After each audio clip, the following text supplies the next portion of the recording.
Chapter 9, Progress. The Courage to be Rubbish. In 1959, a British industrialist named Henry Kremer had a dream of a future where human-powered flight was possible for the masses. Determined to do anything he could to make that dream a reality, he launched the Kremer Prize, generous awards meant to incentivize designers to build aircraft that could be powered entirely by a single person.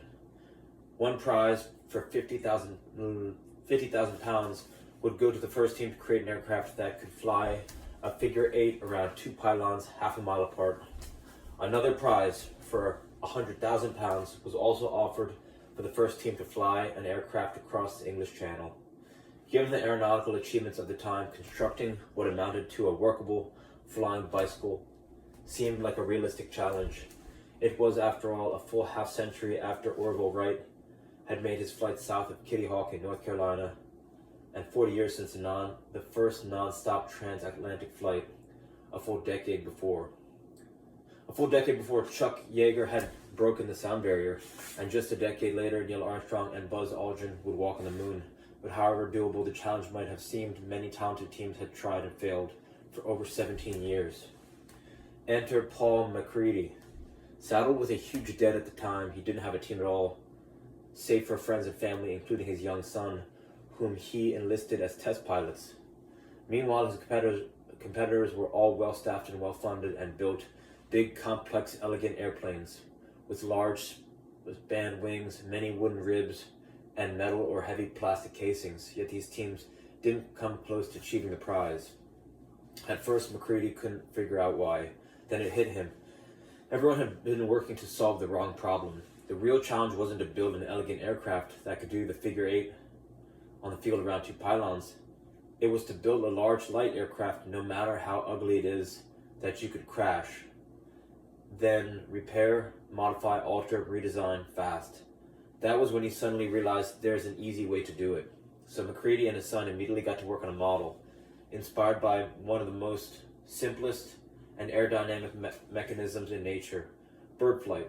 Within 2 months, they were flying the first version of the Gossamer Gondor. It weighed just 55 pounds and looked amateurish, especially compared to the sleeker models others had created. But that was exactly the point. McCready said, if it crashed on landing, you get a broom handle and duct tape and tape the broom handle back on, and you'd be back flying in 5 minutes. That accident would have kept those other large, more sophisticated teams from flying for something like 6 months. So we got a huge amount of flight experience out of this. Over the course of just a few months, the Gossamer Gondor made some 222 flights, sometimes several in a single day. Some of his competitors' machines didn't achieve that in their lifetimes.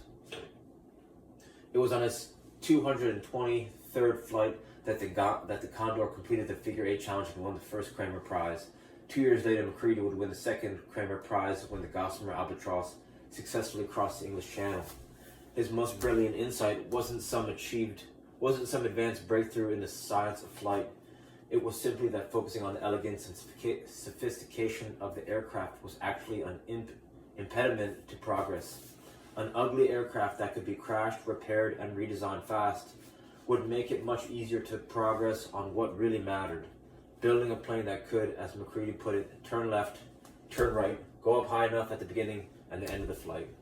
Similarly, in your own pursuit of what matters, if you want to build a better airplane, don't try to get everything exactly right the first time. Instead, embrace the rubbish, no matter how ugly it is, so you can crash, repair, modify, and redesign fast.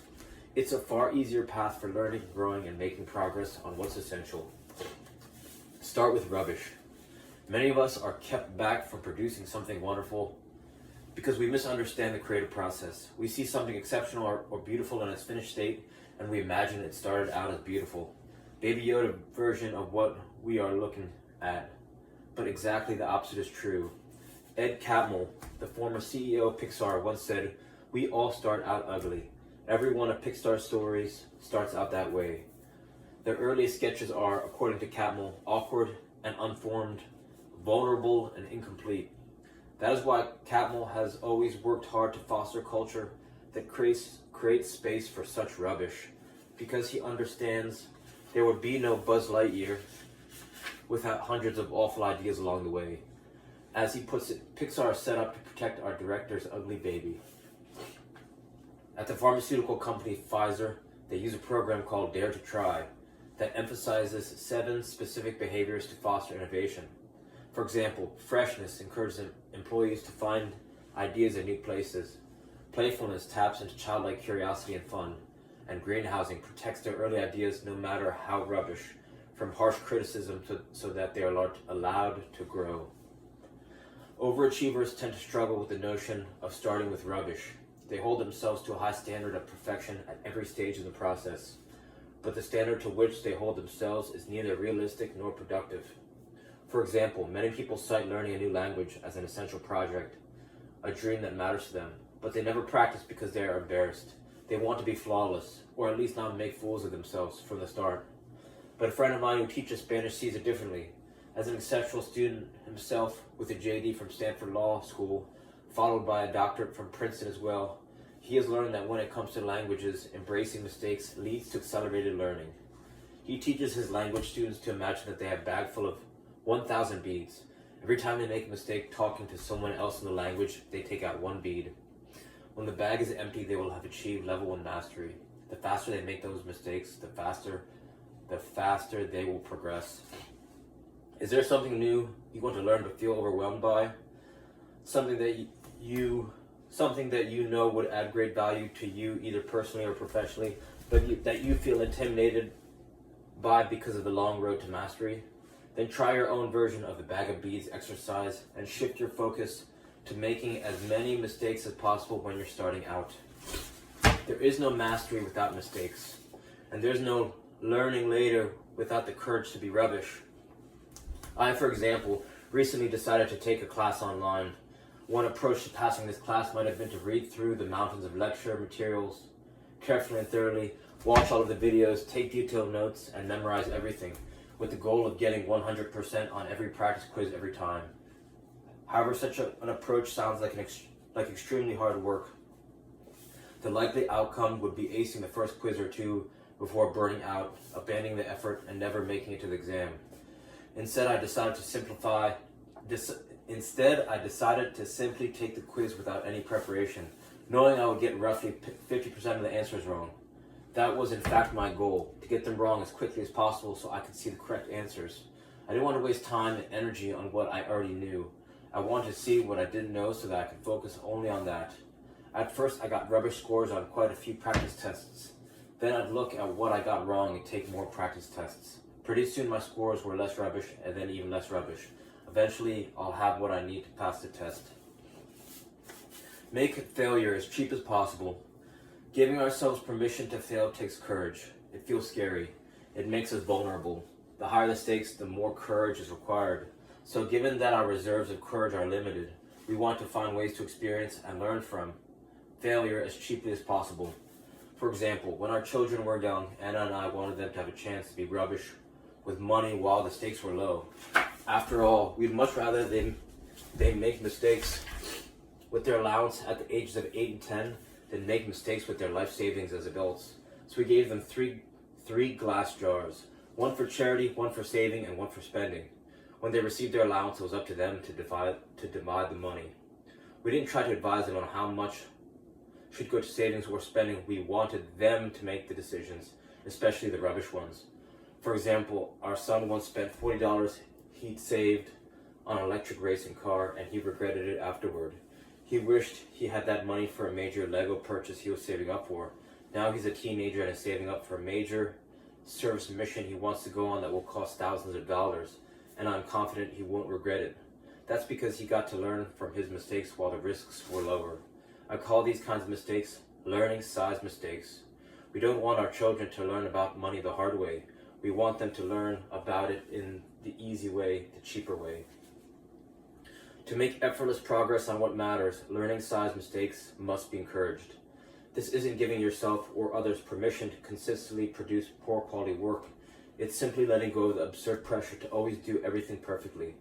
As Reid Hoffman, one of the PayPal Mafia and co-founder of LinkedIn, once told Ben Casnocha, his newly hired chief of staff, in order to move fast, I expect you to make some foot faults. I'm okay with an error rate of 10 to 20%. if it means you can move fast, Ben recalls. I felt empowered to make decisions with this ratio in mind, and it was incredibly liberating. Not surprisingly, Reed also advocates the same philosophy in entrepreneurship and business. If you're not embarrassed by your first product release, you released it too late, or put another way, when it comes to product launches, imperfect is perfect. Protect your rubbish from the harsh critic in your head.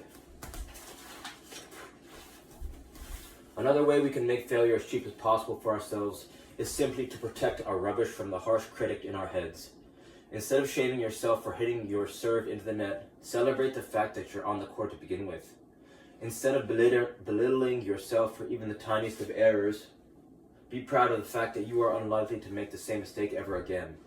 Anytime you feel like you're on shaky ground with some meaningful challenge you've taken on, talk to yourself like you would talk to your toddler learning how to walk. You've taken the first step. You may feel wobbly now, but you've begun. You're going to get there. And remind yourself that every great achievement is rubbish at the beginning. Every one of them.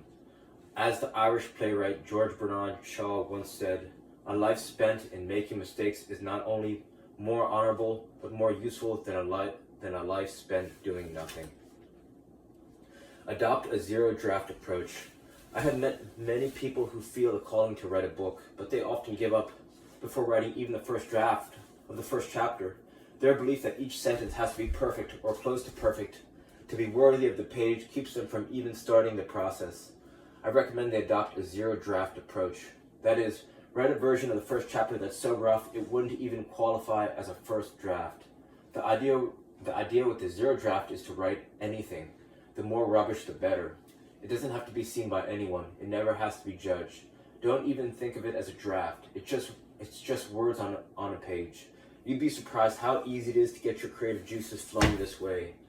As American poet and memoirist Maya Angelou put it, when I'm writing, I write. And then it's as if the muse is convinced I'm serious and says, okay, I'll come. Margaret Atwood, the prolific author of 18 books of poetry, 18 novels, 11 books of nonfiction, 9 collections of short fiction, and 8 children's books, once wrote, a word after word after word is power. Even rubbish words are more powerful than a blank page. In fact, they are much more powerful because there can be no magnum opus later without those rubbish words now. So if you are feeling overwhelmed by an essential project because you think you have to produce something flawless from the outset, simply lower the bar to start. Whether it's writing a book, composing a song, painting a canvas, or any other creative pursuit that calls to you, inspiration flows from the courage to start with rubbish. By embracing imperfection, by having the courage to be rubbish, we can begin. And once we begin, we become a little less rubbish, and then a little less. And eventually out of the rubbish comes exceptional, effortless breakthroughs in the things that matter.